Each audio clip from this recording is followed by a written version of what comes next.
لا يزال الخير حيا لا يزال إن في الدنيا سلاما وظلال۔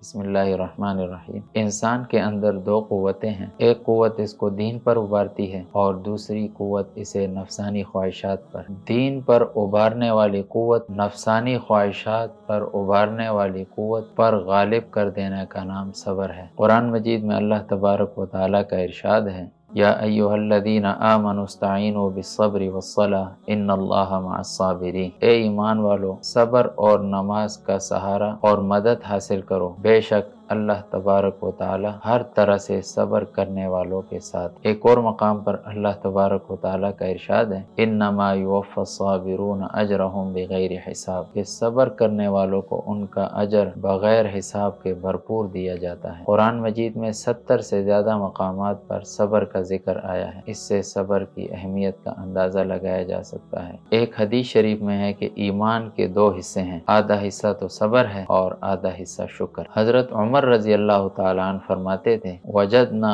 خیر عیشنا بالصبر، کہ ہم نے بہترین عیش صبر کے ساتھ پایا ہے۔ صبر کی نعمت حاصل کرنے کا طریقہ یہ ہے، انسان اللہ تبارک و تعالیٰ کی نعمتوں کو بار بار سوچا کرے اور ان کا دل اور زبان سے شکر ادا کرے۔ جو کام بھی انسان کی سوچ اور اس کی مرضی اور اس کی چاہت کے خلاف ہو تو انسان کو اس پر انا للہ و انا الیہ راجعون پڑھنا چاہیے اور اللہ کے فیصلے اور مرضی پر راضی ہو جانا چاہیے۔ اللہ تبارک و تعالیٰ ہمیں صبر کرنے کی توفیق نصیب فرمائے۔